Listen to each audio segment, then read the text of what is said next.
Mes chers frères et sœurs, notre thème aujourd'hui, bi'idhnillah, est l'importance des pauvres et le fait d'être bon envers eux. Parmi les actes qu'Allah tabaraka wa ta'ala aime, parmi les actes qui apportent énormément de hasanat, il y a le fait d'accorder de l'importance aux pauvres et de les aider. D'accorder de l'importance aux pauvres et de les aider. Subhanallah, tout à l'heure j'étais avec un frère, qu'Allah le préserve, il est dans l'humanitaire.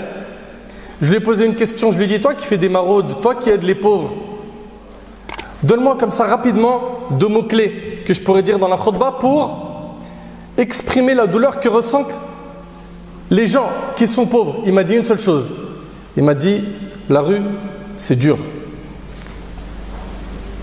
Il y a des gens qui vivent dans la rue. En France et ailleurs, il y a des gens qui n'ont pas de toit. Il y a des gens qui ne mangent pas à leur faim. Il y a des gens qui ne connaissent pas le confort du chauffage. Toi, quand tu rentres dans la maison, tabarakallah, il fait chaud. Ils n'ont pas ça.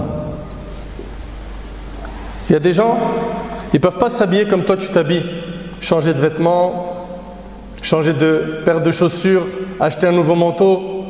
Ou bien, comme certains le font aujourd'hui, acheter un nouveau smartphone. Non.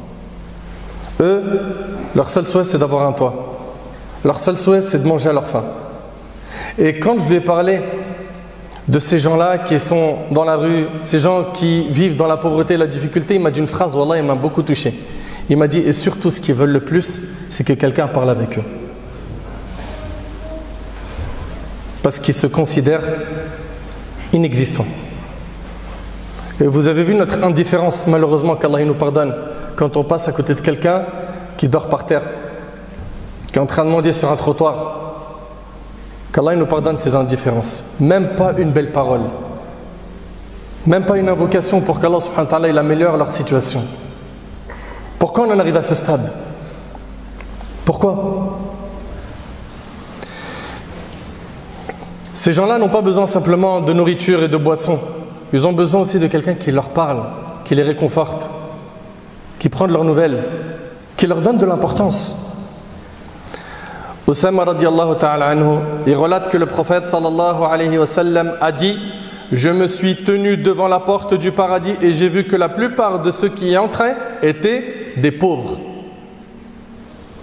Les riches étaient retenus attendant leur sort, rapporté par le Bukhari et Muslim. Alors, très rapidement, il faut qu'on clarifie deux points. Est-ce que l'islam invite à être pauvre? Parce qu'on voit ici que le prophète sallam a dit: et j'ai vu que la plupart de ceux qui y entraient, c'est-à-dire au paradis, étaient des pauvres. Attention, déjà, quel type de pauvres il s'agit? Il s'agit des pauvres endurants et pieux. Soyez très attentifs, s'il vous plaît. Il s'agit des pauvres endurants, patients et pieux. Ce n'est pas parce que tu es pauvre que tu vas au paradis. Ce n'est pas parce que tu es riche que tu vas au paradis. Non. C'est par la piété. Inna akramakum indallahi atqakum. Allah Ta'ala a dit: le plus noble d'entre vous auprès d'Allah, c'est le plus pieux. Donc ne pensez pas que richesse égale paradis ou bien pauvreté égale paradis. Non. C'est la piété qu'il y a derrière qui te facilitera, avec la volonté d'Allah, l'accès au paradis. Et c'est pour cela qu'on sait qu'il y a des gens riches qui iront au paradis et également des gens pauvres qui iront au paradis. Mais ici, pourquoi le prophète sallam a dit que les pauvres entreront avant les riches au paradis et que les riches seront retenus? La raison, normalement tout le monde la connaît, c'est quoi? C'est que ceux qui sont dans le besoin, ceux qui sont pauvres, ils ne possèdent pas de biens sur lesquels ils seront jugés. Vous comprenez? Ils ne possèdent pas de biens sur lesquels ils seront jugés.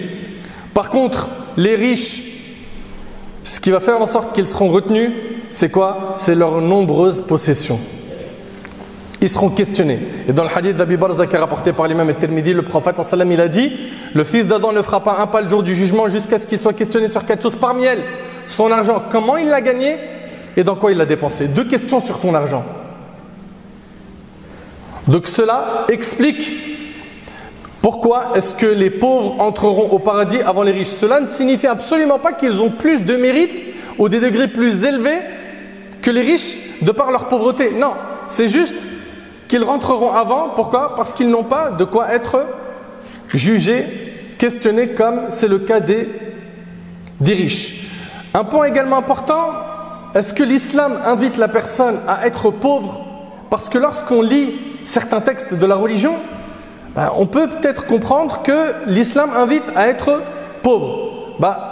Ça c'est une mauvaise compréhension. La preuve en est, le prophète sallallahu alayhi wa sallam, parmi ses invocations, il disait Allahumma inni a'udhu bika min al-kufri wal-faqr. Oh Allah, je cherche ta protection contre l'incroyance et la pauvreté. Si c'était donc quelque chose de recommandé, le fait d'être pauvre, le prophète sallallahu alayhi wa sallam, il n'aurait pas demandé à Allah de le protéger de tomber dans la pauvreté. L'islam n'a donc pas dit à ses adeptes qu'ils devaient chercher la misère matérielle et la famine. Au contraire, se sortir de cette misère et accéder à un niveau de vie suffisant qu'on appelle al-kafaf. Al-kafaf, c'est quoi? C'est il a de quoi suffire ses besoins. L'islam invite plutôt à être de ce type de personne. Enfin, la personne peut bien évidemment ouvrir la porte de l'argent et de la richesse, et il faudra qu'elle fasse très attention à comment elle gagne son argent, d'accord? Comment est-ce qu'elle le dépense? Est-ce que pour cette personne-là, l'argent c'est un objectif ou un moyen? Et est-ce qu'elle donne la zakat dessus? Ahbab al-kiram, notre religion a valorisé les pauvres. Dans un hadith rapporté par l'imam Muslim d'après Abu Hurayra radiyallahu anhu, Abu Sufyan vint avec quelques personnes vers Salman, Suhayb et Bilal, qui étaient trois pauvres de la Sofa. Le Sofa, ce sont des pauvres qui vivaient dans la mosquée du prophète sallallahu alayhi wa sallam. Il y avait un espace qui leur était dédié. C'était des pauvres, des compagnons qui vivaient dans la mosquée du prophète sallallahu alayhi wa sallam. Donc Abu Sufyan vint avec quelques personnes vers Salman, Suhayb et Bilal radiyallahu ta'ala anhum. Qui lui dirent, donc ces trois compagnons, ils ont dit à Abu Sufyan, les épées d'Allah n'ont pas pris leur dû de l'ennemi d'Allah. Il s'adresse à Abu Sufyan. Abu Bakr radiyallahu anhu a dit, vous dites cela au maître et seigneur de Quraysh? Il dit cela en parlant de qui? Abu Bakr? D'Abu Sufyan. Ensuite il raconta l'incident au prophète sallallahu alayhi wa sallam qui arrivait. Le prophète sallallahu alayhi wa sallam commenta, oh Abu Bakr, tu les as peut-être mis en colère, et si tu l'as fait, tu as mis en colère ton Seigneur. Allahu Akbar. Le fait de mettre en colère les pauvres, regardez le prophète sallallahu alayhi wa sallam ici, il dit quoi? Le fait de les mettre en colère, ça met en colère Allah. Et si tu l'as fait, tu as mis en colère ton Seigneur. Abu Bakr alla vers eux et leur a dit, vous ai-je mis en colère? Ils répondirent non. Puisse Allah te pardonner, frère, rapporté par l'imam Muslim. Allahu Akbar. Subhanallah. On voit ici à quel point notre religion valorise le pauvre. Et à quel point notre religion vise à ce qu'il y ait quoi? Une paix sociale. Subhanallah, réfléchissez un petit peu sur tous les textes que l'on a. Sur les textes qui nous parlent de la zakat. Les riches donnent une partie de leur argent aux pauvres. Si les musulmans payaient leur zakat comme il le fallait sur les récoltes, leur argent et également sur les bestiaux, on n'aurait pas la pauvreté qu'on a aujourd'hui. Et également la zakat sur le commerce. Il y a des gens qui ne savent même pas qu'il y a une zakat sur amwal al-tijara. Ils ne savent même pas. Il y a des gens qui ont, comme vous le savez, des troupeaux d'animaux au bled, des moutons, des vaches, des chameaux, mais il y a zakat dessus. Tu dois donner le droit des pauvres. Si seulement on sortait nos zakats correctement, on réduirait énormément la pauvreté. Notre religion nous invite à ce qu'il y ait quoi? Une paix sociale. Il y a la zakat qui a été légiférée, la sadaqa.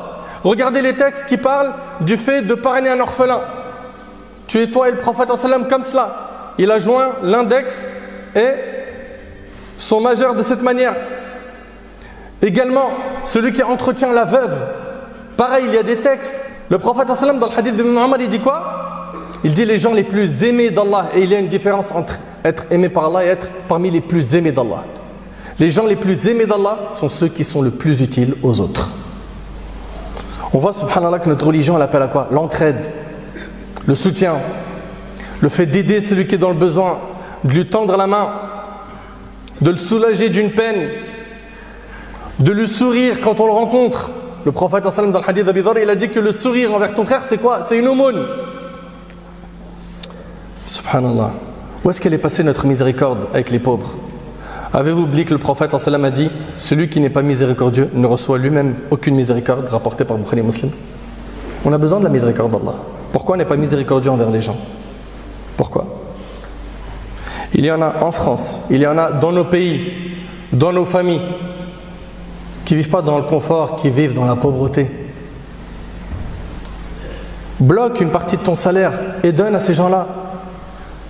Arrête avec les calculs que tu fais tous les mois en pensant qu'en donnant, l'argent diminue. Tu oublies qu'il y a quelque chose qui s'appelle quoi? La baraka d'Allah. Tu oublies qu'Allah ta'ala va te rendre ce que tu as donné de manière multipliée, en récompense, en bénédiction, etc. Nos pieux prédécesseurs étaient des modèles dans leur comportement envers les pauvres. Bakr ibn Abdullah al-Muzani, rahimahullah, qu'Allah lui fasse miséricorde, il s'asseyait avec les pauvres, il discutait avec les pauvres. Et il disait, cela leur plaisait. Sufyan al-Thawri, rahimahullah, il honorait, valorisait les pauvres. Et il se mettait à l'écart des riches. Et chez lui, les pauvres étaient riches et les riches étaient pauvres. Il donnait de la valeur aux pauvres. Cela ne veut pas dire qu'il méprisait les riches. Non, notre religion ne nous a jamais demandé cela. Mais il accordait beaucoup plus d'attention, beaucoup plus d'importance à qui? Aux pauvres. Al-Marwudi, rahimahullah, il dit, je n'ai pas vu un pauvre dans l'assemblée de l'imam Ahmad aussi honoré que lui. Il dit, je n'ai pas vu quelqu'un de plus honoré dans l'assemblée de l'imam Ahmad que les pauvres. Il avait un penchant pour eux et son penchant envers les gens qui avaient beaucoup d'argent, qui étaient des gens riches, n'était pas aussi important. On rapporte qu'un jour Omar ibn Khattab radiallahu anhu se promenait dans les rues de Médine pour s'enquérir de la situation des sujets de l'État. Et il vit un vieil homme juif en train de mendier. Il s'approcha de lui et il lui demanda, n'ai-je point interdit cela? Il y avait un homme juif qui mendiait à son époque, Omar ibn Khattab. Il lui dit, n'ai-je point interdit cela? Le vieil homme répondit, mon âge et l'impôt de capitation m'ont épuisé. Je n'arrive pas à payer l'impôt de capitation, cette taxe. Ému, le calife le conduisit à Bayt el-Mal, au trésor public des musulmans. Et il ordonna au gardien de Bayt el-Mal de lui donner une aumône de l'argent des musulmans. Et il lui a dit, fais-en de même avec tous ceux qui sont dans le même cas que lui. Ici on voit bien quoi? La bienfaisance des musulmans envers ceux qui sont pauvres. Et peu importe qu'ils soient musulmans ou autres. Ahibbatil kiram, notre religion a insisté sur le fait de valoriser les pauvres. Le prophète sallallahu alayhi wa sallam, les califes derrière lui étaient justes envers les musulmans, envers les riches et les pauvres, dans toutes les affaires. Il n'y avait pas de préférence du riche parce qu'il a de l'argent. Non, il y avait de la justice et de l'équité. Et lorsque certains riches ont demandé au prophète sallallahu alayhi wa sallam d'écarter les pauvres du cercle du prophète sallallahu alayhi wa sallam, Allah azza wa jalla le lui a interdit. Allah tabaraka wa ta'ala a dit وَلَا تَطْرُدِ الَّذِينَ يَدْعُونَ رَبَّهُمْ بِالْغَدَاةِ وَالْعَشِيِّ يُرِيدُونَ وَجْهَهُ. Et ne repousse pas ceux qui matin et soir implorent leur Seigneur cherchant sa face. Ils étaient égaux dans l'assemblée du prophète sallallahu alayhi wa sallam, quand ils étaient derrière lui en prière et dans toutes les situations. Ils s'asseyaient avec les gens de la Safa, les pauvres qui vivaient dans la mosquée. Allah tabaraka wa ta'ala nous dit concernant les pieux, وَيُطْعِمُونَ الطَّعَامَ عَلَى حُبِّهِ مِسْكِينًا وَيَتِيمًا وَأَسِيرًا إِنَّمَا نُطْعِمُكُمْ لِوَجْهِ اللَّهِ لَا نُرِيدُ مِنْكُمْ جَزَاءً وَلَا شُكُورًا. Et offre la nourriture malgré son amour aux pauvres, à l'orphelin et aux prisonniers, disant, c'est pour le visage d'Allah que nous vous nourrissons, nous ne voulons de vous ni récompense ni gratitude. Mes chers frères, mes chères sœurs, ayons de la rahma envers ces gens qui nous entourent, ceux de notre famille, ou même ceux qui ne sont pas de notre famille mais qui partagent avec nous quoi? Un lien de foi ou même un lien d'humanité. Que ce soit des musulmans ou des non-musulmans. Vous voyez quelqu'un, il a faim, il te dit j'ai faim. Prends-le par la main, va, achète-lui un sandwich, achète-lui un repas. Tu vois quelqu'un qui te dit j'aimerais bien avoir une couverture, surtout dans cette période hivernale, il fait froid. Une couverture, ça te coûte quoi? Si toi tu es incapable de le faire, au moins missionne quelqu'un parmi tes contacts. Et le prophète a dit celui qui indique un bien, c'est comme si qu'il l'avait fait lui-même. Pour terminer, ahbab al-kiram, sachez que aimer les pauvres, ça a énormément de bienfaits. Ça a énormément de bienfaits. Premièrement, ça enlève le kibr, l'orgueil.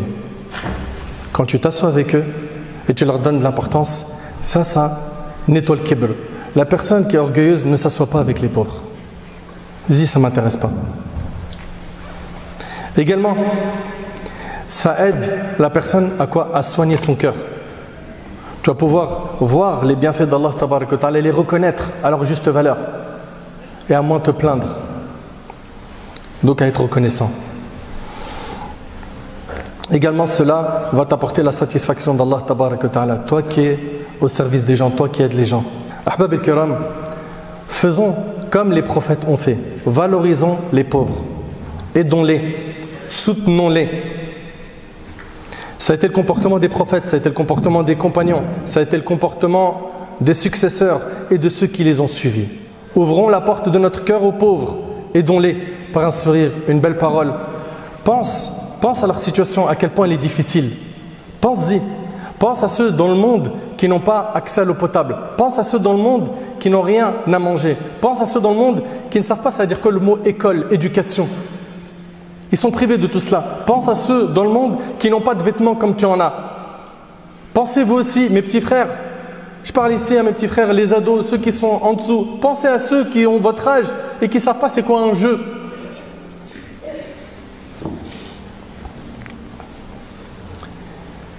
Et avec tout cela, qu'est-ce qu'il faudra faire?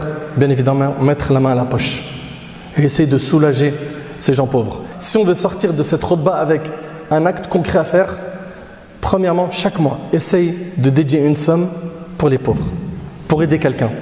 Chaque mois, tu te dis par exemple 50 €, 100 €, 200 €. Cela, c'est mes sadaqat mensuels. Il y a des personnes malheureusement parmi nous, ça fait des mois, ils n'ont pas fait d'aumône. Sous prétexte qu'il a donné une fois une grande somme, ça y est, c'est terminé, il ne donne plus. 10 mois après, il n'y a toujours rien, pas d'aumône. Le prophète sallallahu alayhi wa sallam a dit: ô fils d'Adam, dépense pour les autres et on dépensera pour toi, rapporté par Bukhari et Muslim, selon Abu Huraira.